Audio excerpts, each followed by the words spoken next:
ശ്രീമദ് നാരായണീയം ദശകം 11 ശ്ലോകം 8. അതിനു മുമ്പ് ഇന്നലെ നമ്മൾ പറഞ്ഞു സന്ധ്യാസമുത്പാദന കഷ്ടചേഷ്ട. പ്രത്യേകം ശ്രദ്ധിക്കേണ്ട കാര്യമാണത്. കുഞ്ഞിന് ജന്മം കൊടുക്കുന്ന മാതാപിതാക്കളുടെ ചിന്തകളും സാഹചര്യങ്ങളുടെ സ്വാധീനവും ജനിക്കുന്ന കുട്ടിയുടെ ജീവിതത്തിനെ പ്രത്യേകം ബാധിക്കുന്നതാണ്. അതിനുദാഹരണമാണ് ഇന്നലെ പറഞ്ഞ സന്ധ്യാസമുത്പാദനം. ഹിരണ്യാക്ഷനും ഹിരണ്യകശിപുവും അങ്ങനെയാവാൻ കാരണം സന്ധ്യാസമയത്ത് അവിശുദ്ധമായ മനസ്സോടുകൂടിയുള്ള ദിതിയുടെ അവരുടെ അമ്മയുടെ പെരുമാറ്റം കൊണ്ട് തന്നെയാണ്. അതേപോലെ തന്നെ ഒരു സന്ദർഭം മഹാഭാരതത്തിലും കാണാം. വ്യാസപുത്രന്മാരായിട്ട് ധൃതരാഷ്ട്രരും പാണ്ഡുവും വിതുരരും ജനിച്ചു. വ്യാസനെ കണ്ടപ്പോൾ ധൃതരാഷ്ട്രരുടെ അമ്മ കണ്ണടച്ചു. പാണ്ഡുവിൻ്റെ അമ്മയായിട്ടുള്ള അംബാലിക, ധൃതരാഷ്ട്രരുടെ അമ്മ അംബിക, പാണ്ഡുവിൻ്റെ അമ്മ അംബാലിക ആകെ വിളറി വെളുത്തു. അത് രണ്ടും ആ കുട്ടികളുടെ ജീവിതത്തിനെ ബാധിച്ചു. അങ്ങനെ കണ്ണടച്ച ആൾക്ക് ജനിച്ച കുട്ടി ഒന്നും കാണണ്ടെന്ന് മനസ്സിൽ വിചാരിച്ചിട്ട് ആണല്ലോ അത് അന്ധനായിപ്പോയി. ആകെ പേടിച്ചു വിളറി വെളുത്ത കുട്ടിയുടെ അമ്മയുടെ കുട്ടിക്ക് പാണ്ഡു വന്നു. എന്നാൽ വളരെ ബഹുമാനത്തോടുകൂടി ചെന്ന ദാസിയുടെ പുത്രനോ ഏറ്റവും ശ്രേഷ്ഠനായിട്ടുള്ള വിതുരരും ആയി. അതുകൊണ്ട് അത് നമ്മളൊന്ന് ശ്രദ്ധിക്കേണ്ട കാര്യം തന്നെയാണ്. വളരെ സന്തോഷത്തോടുകൂടി മാത്രം മനസ്സിനെ ഒരുക്കിയെടുക്കേണ്ടതാണ് ഈ സന്താനോൽപാദന സമയത്ത്. ഇനി നമുക്ക് 8ാമത്തെ ശ്ലോകം നോക്കാം. ജയവിജയന്മാർ അസുരജന്മത്തിനായിട്ട് കീഴോട്ട് പതിക്കുന്നതിന് മുൻപേ ഭഗവാൻ അവരോട് പറഞ്ഞിരുന്നു, സംരംഭയോഗം കൊണ്ട് നിങ്ങൾക്ക് എന്നെ പ്രാപിക്കാം എന്ന്. ഭഗവത് ഭക്തന്മാരെ ഏറ്റവും ദ്രോഹിക്കുക, ഭഗവാനെ ശത്രുഭാവത്തിൽ സ്മരിക്കുക എന്നൊക്കെയാണ് ഈ ദ്വേഷം വർദ്ധിക്കാനായിട്ട് അവർ കണ്ടിട്ടുള്ള മാർഗം. അതവരുടെ ജന്മവാസനയായിരുന്നല്ലോ. ജന്മവാസനയാണ് അത്. ആ ഒരു ശാപത്തോടെയാണ് അവർ ജനിച്ചിട്ടുള്ളത് തന്നെ. ഹിരണ്യാക്ഷനും ഹിരണ്യകശിപുവുമായിട്ട് ഭഗവത് അനുഗ്രഹം ഉള്ള സകലരെയും, സകല സജ്ജനങ്ങളെയും, ധർമ്മം ചെയ്യുന്ന എല്ലാവരെയും ദ്രോഹിക്കുക, അങ്ങനെ ഭഗവാനെ പരമശത്രുവാക്കുക എന്നതായിരുന്നു അവരുടെ ജന്മലക്ഷ്യം. അതുകൊണ്ടാണ് അവരങ്ങനെ ആയത്. നമുക്ക് ശ്ലോകം ചൊല്ലാം. ഹിരണ്യപൂർവ കശിപു കില ഏക പരോ ഹിരണ്യാക്ഷ ഇതി പ്രതീത ഉഭൗ ഭവന്നാഥമശേഷലോകം രുഷാന്യരുന്ധാം നിജവാസനാന്ധൗ.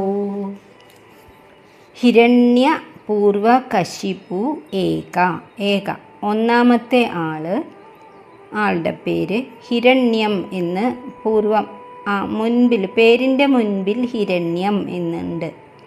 അങ്ങനെയുള്ള പേരായിരുന്നു ഹിരണ്യകശിപു. കശിപു എന്ന പേരിൻ്റെ മുന്നിൽ ഹിരണ്യം എന്നുള്ള വാക്ക് കൂടിയുള്ള ആളായിരുന്നു ഏകൻ, ഒന്നാമത്തെ ആൾ. കശിപു എന്ന് പറഞ്ഞാൽ പുതപ്പ്, തലയിണ, കിടക്ക എന്നൊക്കെ അർത്ഥമുണ്ട്. അതുപോലും ഹിരണ്യം കൊണ്ട് അങ്ങനെയുള്ള ആ ഭൗതികതയിൽ മുങ്ങിയിട്ടുള്ള ആളായിരുന്നു ഹിരണ്യകശിപു. പ്രതീത കില, അയാൾ അതിപ്രസിദ്ധനായിരുന്നു. പര, രണ്ടാമത്തെ ആളോ പരോ ഹിരണ്യാക്ഷ ഇതി പ്രതീത, രണ്ടാമത്തെ ആൾ ഹിരണ്യാക്ഷൻ എന്നും പ്രസിദ്ധനായിരുന്നു. പ്രതീത കില, ആ ആളുടെ കണ്ണെപ്പോഴും സ്വർണത്തിലായിരുന്നു. സ്വർണം എന്നൂടെ പറയുന്നത് ഭൗതികത, വേറെ യാതൊന്നും അവരുടെ മനസ്സിലില്ല. എങ്ങനെ ഏറ്റവും വലിയ ആളായിട്ട് സകലരെയും, ദേവന്മാരെയും ദേവേന്ദ്രനെയും ഒക്കെ കീഴ്പ്പെടുത്തിയല്ലോ, അങ്ങനെ ഒരു സ്ഥാനത്തേക്ക് ഉയരുക എന്നതായിരുന്നു. അതിന് ആരെ കൊല്ലാനും തല്ലാനും ദ്രോഹിക്കാനും അവർ ഒരുക്കായിരുന്നു. ഉഭൗ, അവർ രണ്ടുപേരും നിജവാസന അന്ധൗ, അവരുടെ ജന്മവാസന കൊണ്ട് അവർ കണ്ണ് കാണാത്തവരുടെ പോലെ ആയിരുന്നു. കണ്ണ് കാണാത്തവരെന്ന് പറഞ്ഞാൽ അജ്ഞത ബാധിച്ചവരായിരുന്നു. കണ്ണ് കാണാത്ത ആൾക്കാർക്ക് എങ്ങോട്ടാണ് പോണത്, അറിയാത്തൊരു സ്ഥലത്ത് കൊണ്ട് നിർത്തിയാൽ ഇതെവിടെയാണ് ഒന്നും അറിയില്ലല്ലോ. അതേപോലെ കണ്ണൊക്കെ കാണുമെങ്കിലും ബുദ്ധി അജ്ഞത ബാധിച്ചതുകൊണ്ട് അവർ അങ്ങനെ അജ്ഞാനത്താൽ ആവൃതരായിപ്പോയി. ഭഗവാനെ കഴിയണ വേഗം ശത്രുവാക്കുക എന്നതു ആണല്ലോ അവരുടെ ജന്മവാസന. അതുകൊണ്ട് തന്നെ ആ ക്രോധഭാവം കൊണ്ട് അവർ അന്ധരായി. മുൽപ്പത്തൊരു ഭഗവാനെ നോക്കി പറയാണ്, ഭഗവാനെ അങ്ങ് ഏകനാഥനായിട്ടുള്ള അശേഷ ലോകം, 14 ലോകവും സകല ലോകവും രുഷാന്യരുന്ധാം, അവർ ആ കോപഭാവം കൊണ്ട് നിരോധിച്ചു എന്ന് പറഞ്ഞാൽ സകല ധാർമ്മിക പ്രവൃത്തികളെയും തടഞ്ഞു, സജ്ജനങ്ങളെയൊക്കെ പീഡിപ്പിച്ചു. ലോകനാഥനായിട്ടുള്ള ഭഗവാൻ അധർമ്മം വർദ്ധിച്ചാൽ അവതരിക്കും, അങ്ങനെയല്ലേ ഗീതയിലും പറഞ്ഞിട്ടുള്ളത്. അപ്പോൾ ഗുരുവായൂരപ്പ, ഞാൻ പറയണത് ശരിയല്ലേ എന്ന് ചോദിക്കുകയാണ്. അങ്ങ് നാഥനായിരിക്കുന്ന ഏകയജമാനനായിട്ടുള്ള അങ്ങയുടെ കീഴിലുള്ള സകല ലോകങ്ങളെയും അവർ പീഡിപ്പിക്കുകയല്ലേ ചെയ്തത്. അങ്ങയുടെ പാർഷദന്മാരായിട്ടുള്ള ജയവിജയന്മാർ 2 പേരും സംരംഭയോഗം എന്ന വാസനാബലത്തിന് യോജിച്ച വിധം ഹിരണ്യാക്ഷനും ഹിരണ്യകശിപുവും ആയി അവർക്ക് പറ്റിയ ജീവിതവും കിട്ടി എന്നാണ്. ഹിരണ്യപൂർവ കശിപു കില ഏക, ആദ്യത്തെ ആള് ഏക എന്ന് പറഞ്ഞാൽ അതാണ് ആദ്യത്തെ ആള്. ഒന്നാമത്തെ ആള് ഹിരണ്യകശിപു എന്ന് പ്രസിദ്ധനായി. ഹിരണ്യകശിപു ഏക പ്രതീത കില, പ്രതീത കില രണ്ടിനും പറയണം. അയാൾ സ്വർണം കൊണ്ട് പുതയ്ക്കുന്നവൻ, സ്വർണ്ണ തലയണ, സ്വർണ്ണ കിടക്ക, അതിനനുസരിച്ച് സകല ഭൗതിക സുഖങ്ങളും അനുഭവിച്ച് വെട്ടിപ്പിടിച്ച് രാജകീയമായിട്ടുള്ള ജീവിതം നയിച്ചു. പര ഹിരണ്യാക്ഷ ഇതി പ്രതീത കില, രണ്ടാമത്തെ കുട്ടി ഹിരണ്യാക്ഷൻ എന്ന് പ്രസിദ്ധനായി. സ്വർണത്തിൽ മാത്രമായിരുന്നു അയാളുടെ കണ്ണ്. ഉഭൗ, ഇവർ 2 പേരും നിജവാസന അന്ധൗ, അജ്ഞാനം അസുരജന്മം എന്ന ശാപഫലം കൊണ്ട് അവർ അഹങ്കാരം കൊണ്ട് മതിച്ചവരായി അജ്ഞാനികളായി മാറി. അങ്ങയുടെ കീഴിലുള്ള സകല ലോകത്തെയും അവർ പീഡിപ്പിക്കാൻ തുടങ്ങി. എങ്ങനെയായാലാണോ ഭഗവാനെ അങ്ങ് വേഗം അവതരിക്കുക, അതിനുള്ള പ്രവൃത്തികൾ അവർ അതൊന്നും അറിഞ്ഞുകൊണ്ടല്ലെങ്കിലും എല്ലാ സ്മരണയും പോയില്ലോ. പൂർവജന്മസ്മരണ ഈ ഭൂമിയിൽ സ്പർശിക്കുന്ന നിമിഷം ഇല്ലാതാകും. അവർ 2 പേരും അങ്ങനെ ലോകകണ്ടകന്മാരായി. എപ്പോഴാണോ യഥാ യഥാ ഹി ധർമ്മസ്യ ഗ്ലാനിർഭവതി ഭാരത അഭ്യുത്ഥാനമധർമ്മസ്യ തദ ആത്മാനം സൃജാമ്യഹം എന്നാണല്ലോ.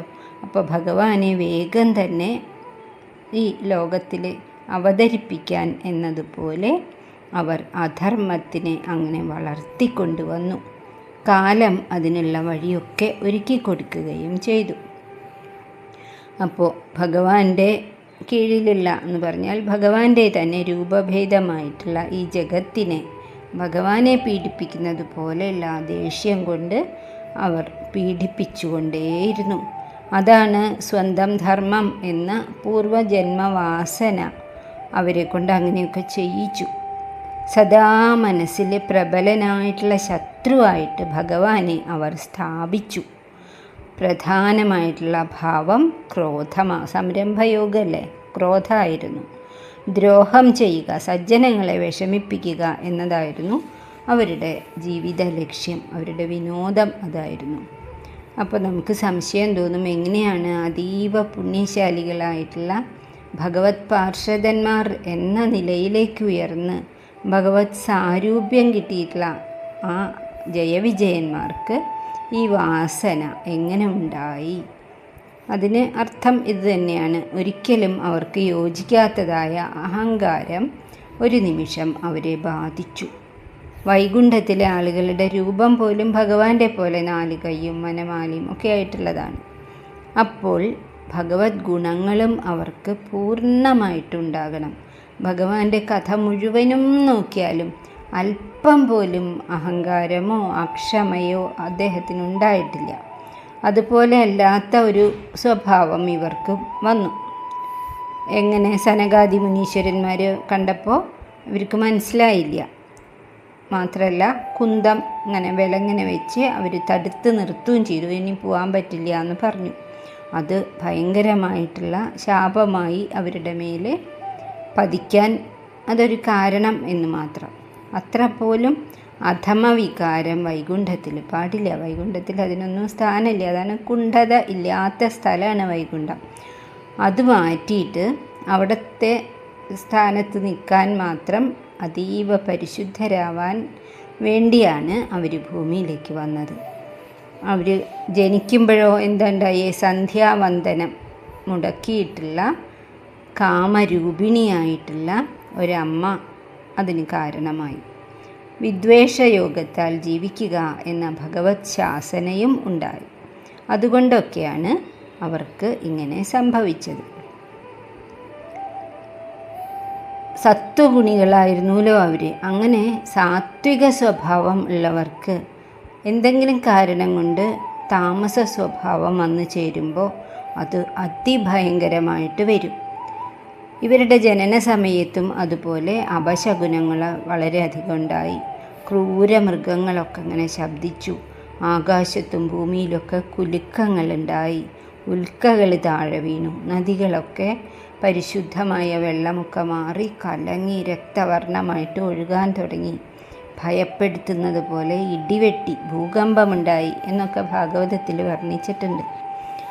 അങ്ങനെ ശരീരകാന്തിയും ശരീരശക്തിയും മാനസിക ബല, വീര്യ, ശൗര്യ, മതം ഒക്കെ കൊണ്ട് അങ്ങനെ ആരെയും പേടിക്കാതെ രണ്ടുപേരും അങ്ങനെ ഭൂമിയിൽ വിലസി നടന്നു. ലോകത്തിന് മുഴുവനും പേടിയാകുന്ന ഒരു അവസ്ഥ ഉണ്ടായി എന്നാണ്. ശ്ലോകം ഒന്നും കൂടി നോക്കാം. ഹിരണ്യപൂർവ കശിപു കില ഏക പരോ ഹിരണ്യാക്ഷ ഇതി പ്രതീത ഉഭൗ ഭവന്നാഥമശേഷലോകം രുഷാന്യരുന്ധാം നിജവാസനാന്തൗ. ഓം തത്സത്. സർവം കൃഷ്ണാർപ്പണമസ്തു.